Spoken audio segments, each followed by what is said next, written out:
Assalamualaikum warahmatullahi wabarakatuh. Baik, kita sudah memasuki pertemuan ke-9. Kita akan bahas tentang bagaimana mengukur sumber dari ekuitas merek dan juga melihat seperti apa customer mindset. Tujuan dari pertemuan 9 ini, pertama kita akan mempelajari tentang teknik penelitian kualitatif, yang bagaimana yang efektif, kemudian bagaimana memanfaatkan pengetahuan terkait merek konsumen. Yang kedua, mengidentifikasi teknik penelitian kuantitatif yang juga efektif seperti apa untuk bisa mengukur kesadaran merek, citra, dan juga tanggapan terhadap merek tersebut dan apa hubungannya. Ketiga, untuk membuat profil dan perbandingan beberapa model ekuitas merek populer. Baik, di sini ada beberapa jenis teknik untuk qualitative research. Kita bisa menggunakan free association, kemudian projective technique, menggunakan ZMAT, neural research method, ataupun brand personality and value, serta ethnographic. Kita akan pelajari satu persatu. Yang pertama, untuk free association, di sini merupakan cara yang efektif untuk membuat profil asosiasi merek dengan cara tanpa melakukan penelitian yang sifatnya khusus, kemudian konsumen bisa langsung menceritakan apa sih yang terlintas dalam pikiran mereka ketika mereka memikirkan merek ataupun kategori produk terkait. Kemudian membantu membentuk mental map untuk merek dan juga menunjukkan relative strength, favorability, ataupun uniqueness dari asosiasi merek tersebut. Contohnya, kalimat-kalimat triggernya yaitu dengan cara menanyakan apa yang paling Anda sukai dari merek XYZ misalnya, dari merek Indofood. Apa aspek positifnya? Kemudian, apa yang Anda tidak sukai? Apa kerugiannya ketika mengonsumsi menggunakan produk tersebut? Apa yang unik yang Anda temukan tentang merek tersebut? Apa bedanya dengan merek lain? Dan apakah hal tersebut juga memiliki kesamaan? Ini merupakan beberapa pertanyaan yang uh, bisa menjadi opsi untuk melakukan qualitative research dengan cara free association. Di sini contohnya untuk brand Levi's kita bisa identifikasi berdasarkan manfaatnya, manfaat secara fungsional, experience, ataupun simboliknya. Fungsional misalnya dia memiliki kualitas yang baik, bisa digunakan jangka waktu yang lama, kemudian durability-nya bagus juga gitu ya. Experientialnya uh, Levi's ini nyaman tentunya ya. Kondisi ukurannya juga bisa fit body. Kemudian secara simboliknya dia bisa memberikan rasa kepercayaan diri ketika menggunakan karena brandnya juga baik tentunya, unggul gitu ya.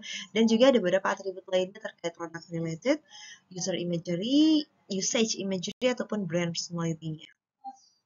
Kedua, ada projective technique.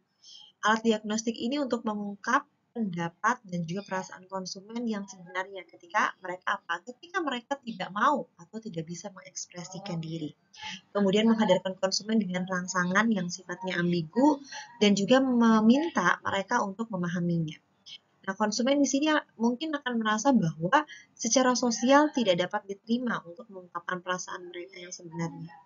Nah, teknik projektif ini merupakan alat diagnostik untuk mengungkapkan pendapat ataupun perasaan konsumen sebenarnya. Beberapa tipe projective teknik bisa dengan cara word association, completion, construction, projective questioning, ataupun expressive dengan role play.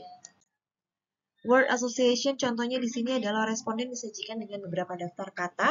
Satu persatu akan diminta untuk merespon masing-masing dengan kata pertama yang muncul di pikirannya responden ya, konsumen tersebut. Kata-kata yang menarik yang disebut dengan test words di sini akan diselingi seluruh daftar yang juga berisi beberapa kata yang bersifat netral ataupun kata-kata informasi tambahan lainnya.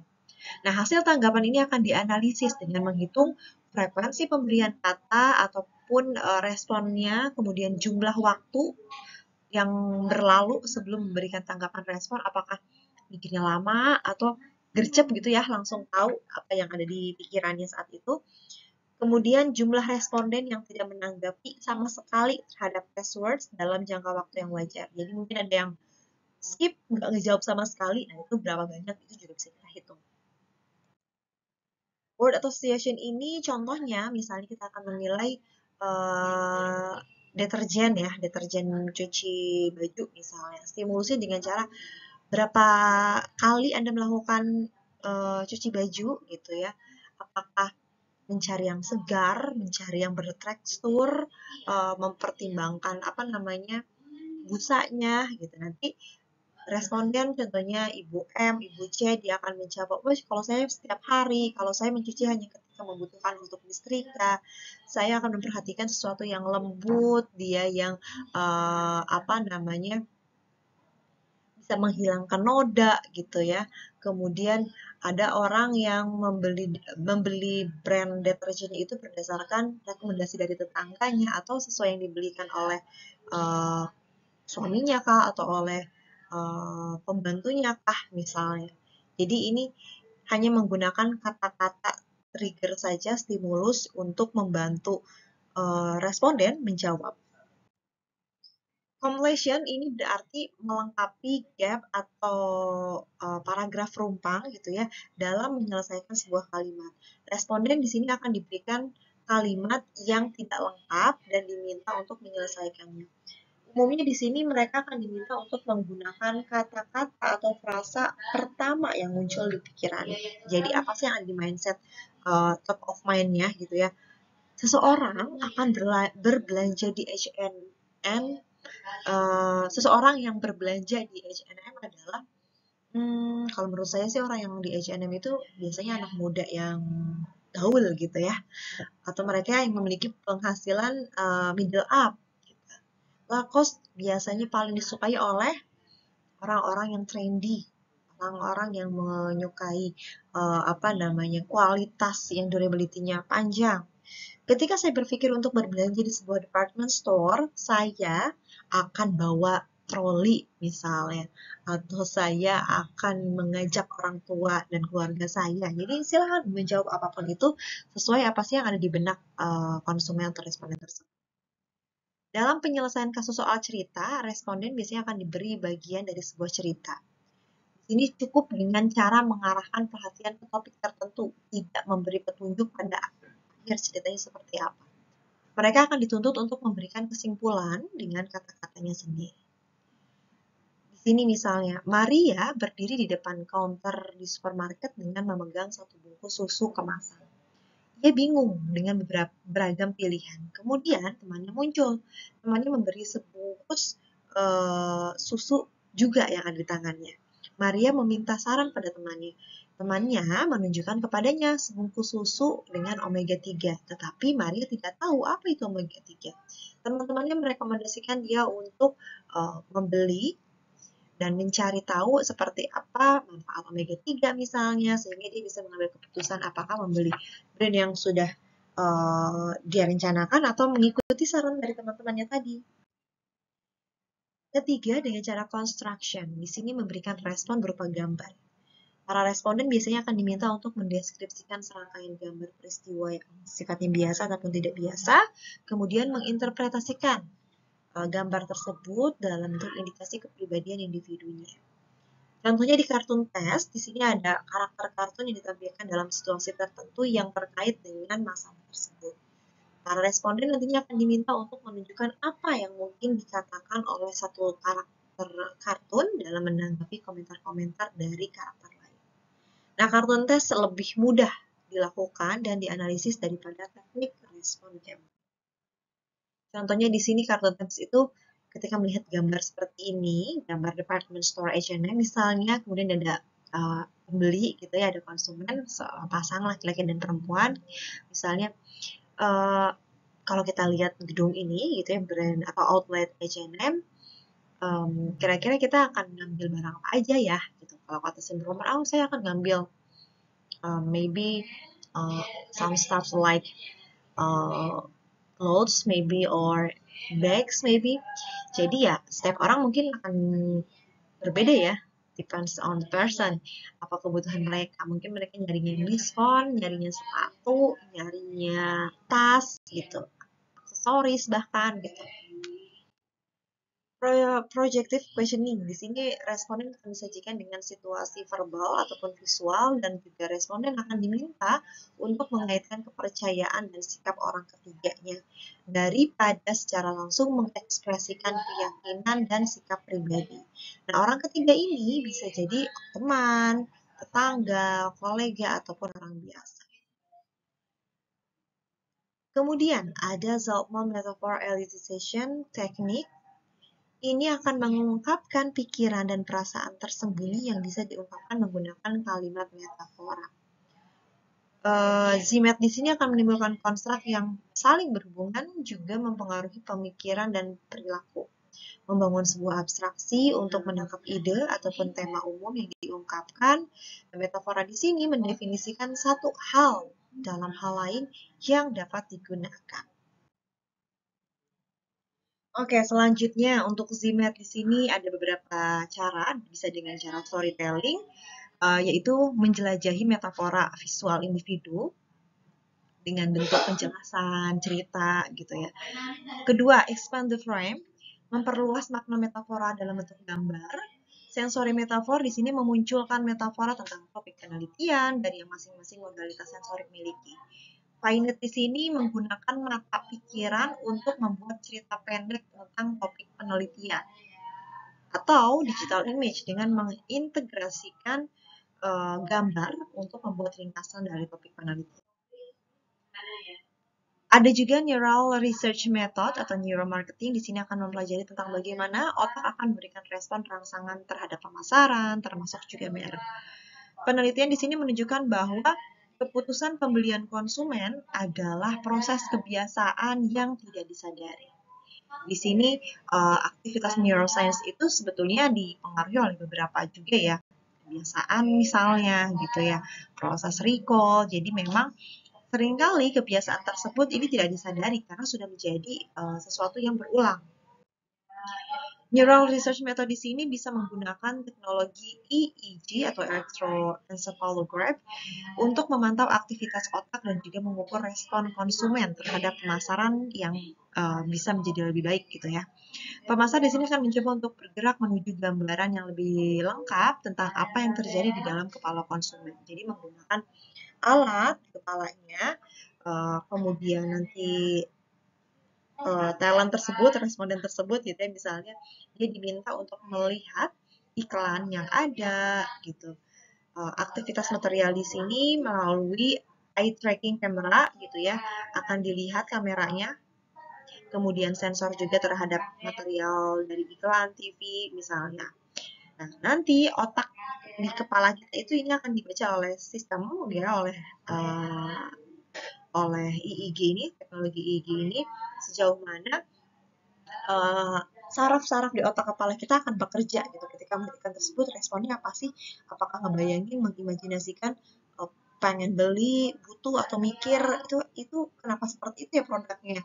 Kan kadang kita kalau ngeliat iklan itu mungkin sambil mengevaluasi ya, kok bisa ya abis minum Milo jadi langsung kuat gitu ya, langsung sehat gitu.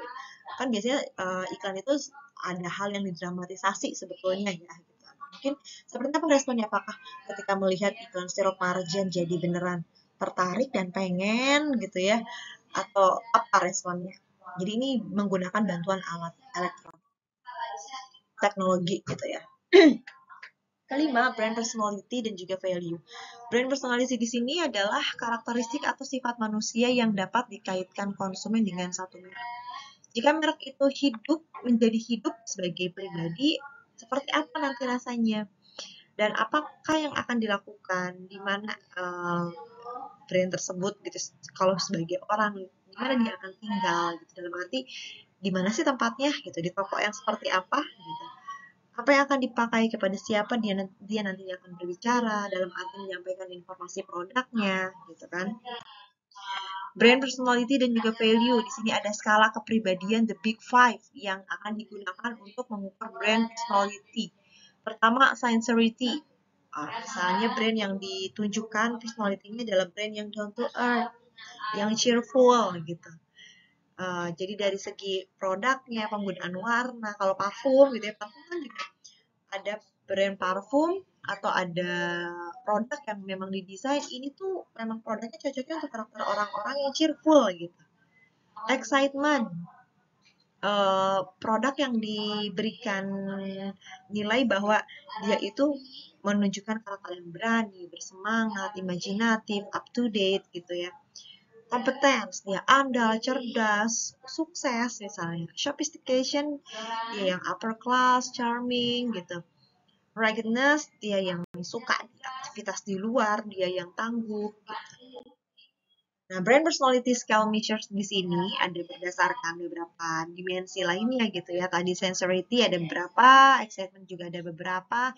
Faktor-faktor ini memiliki beberapa unsur lain.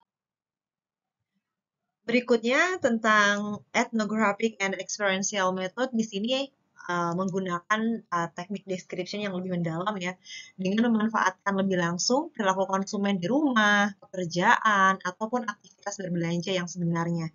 Biasanya di sini para peneliti akan memungkinkan mendapatkan informasi tentang perilakunya konsumen sampai dengan respon yang lebih terkait pada aktivitas berbelanjanya tersebut. Misalnya, peneliti akan mengirimkan interviewer ke rumah gitu ya, yang akan langsung mengamati seperti apa aktivitas mereka. Misalnya, kalau pagi akan melakukan apa, jenis produk apa yang dia gunakan untuk mencuci misalnya. Kemudian mau belanja jenis produk apa di mana. Selanjutnya bisa juga dengan cara memberikan para business travelers misalnya kamera, buku harian untuk digunakan oleh mereka bagaimana mereka menangkap atau mengambil kenangan-kenangan, jejak-jejak memori sepanjang aktivitas liburannya, mungkin itu di kamar hotel, di aktivitas objek wisata. Nah, nanti untuk dikaji lebih lanjut seperti apa manfaat dari produk-produk tersebut. Di sini summary-nya untuk qualitative research teknik, di mana teknik penelitian kualitatif ini memastikan persepsi konsumen yang sulit terungkap. Sehingga butuh wawancara mendalam, butuh interview. Jadi bukan hanya sekedar pertanyaan yang sifatnya question and answer, kemudian pertanyaan tingkat kesetujuan begitu saja, tapi memang sifatnya lebih kepada diskusi, pertanyaan mendalam, supaya menggali banyak informasi dari responden tersebut. Tapi ada juga kekurangannya, yaitu ukuran sampel yang kecil mungkin tidak perlu digeneralisasi untuk populasi yang lebih luas. Sehingga untuk aktivitas-aktivitas jenis penelitian tertentu ada yang bisa terwakili untuk aktivitas menggunakan kualitatif, ada yang juga tidak. Berikutnya untuk quantitative research technique bisa digunakan untuk meneliti brand awareness, brand response, brand image, ataupun brand relationship. Untuk brand awareness misalnya, terkait dengan kekuatan merek dalam memori, sebagaimana tercermin oleh kemampuan konsumen untuk mengidentifikasi berbagai elemen merek seperti nama merek, logo, simbol, karakter, kemasan, misalnya, slogan, dan lain sebagainya. Yang dinilai apa?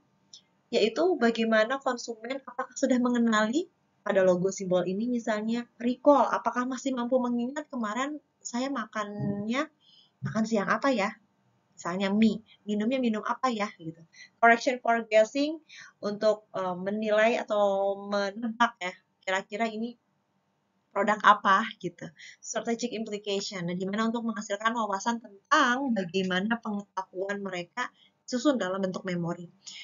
Identifikasi isyarat ataupun pengingat diperlukan bagi konsumen untuk melakukan identifikasi pada brand awareness. Kedua, brand image. Asosiasi yang dimiliki konsumen untuk suatu merek, di mana ini akan bermanfaat untuk pemasar untuk membuat perbedaan antara pertimbangan tingkat bawah terkait kinerja ataupun citra dan pertimbangan tingkat tinggi itu terkait penilaian dan juga perasaan. Beliefs di sini ada pada pikiran deskriptif yang dimiliki seseorang tentang sesuatu. Kemudian ada multidimensional scale. Brand image, contohnya di sini ya. Asosiasi apa yang paling kuat yang Anda miliki tentang merek X misalnya? Apa sih yang mereka kenal tentang Universitas Syahid? Oh, yang punya hotel Syahid. Nah, mungkin itu yang mereka tempel di kepalanya gitu ya, brand image-nya Universitas Shahid itu perhotelan gitu, karena dia taunya ada Hotel Shahid gitu, namanya sama. Apa yang terlintas dalam pikiran Anda ketika memikirkan merek tersebut? Nah, kekuatan inti yang disampaikan, yang disebutkan oleh para responden itu adalah kekuatannya berarti tentang image dari brand tersebut. Apa hal yang baik tentang merek? Apa yang Anda sukai dari merek tersebut? Apa yang Anda tidak sukai gitu ya. Ini untuk mencari tahu tingkat kesukaannya responden terhadap sebuah merek tersebut. Oh, saya nggak sukanya permen apa namanya coklat Silver Queen itu terlalu lembek misalnya, atau terlalu manis, atau saya lebih suka jenis dark coklatnya dari Delphi misalnya, dan sebagainya. Jadi ditanya lebih lanjut terkait kesukaannya.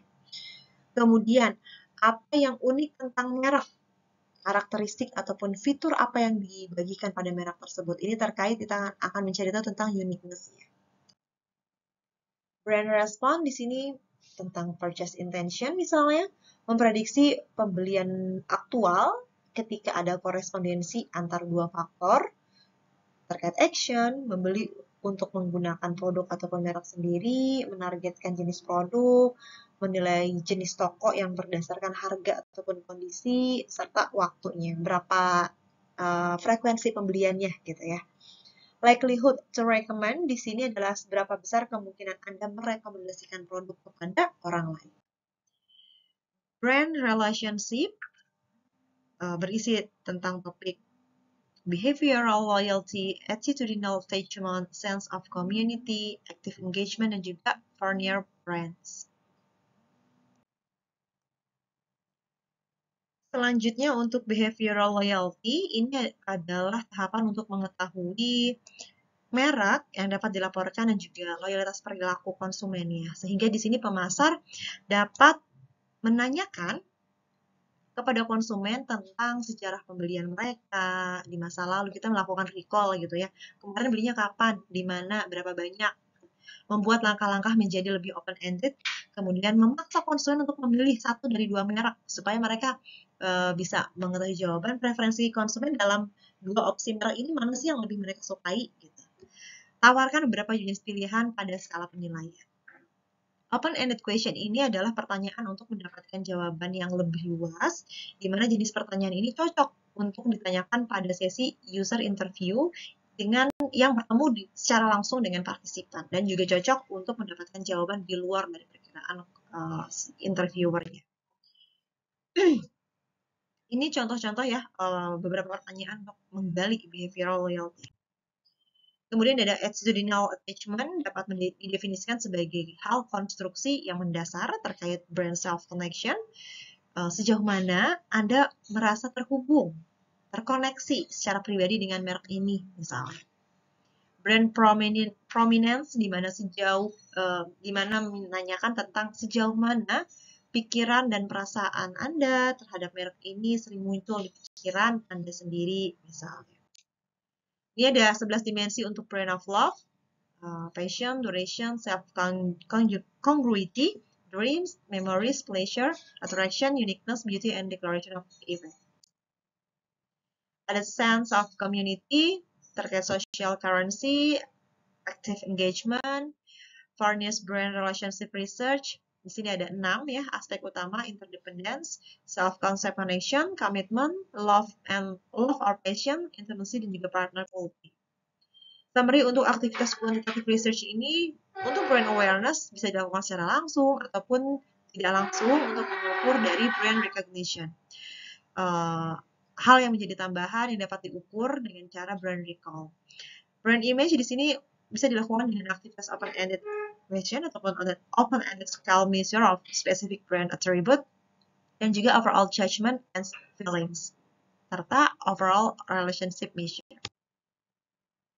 Demikian untuk pertemuan kita sesi 9 ini yang membahas tentang teknik kualitatif dan juga kuantitatif research untuk aktivitas di manajemen merek.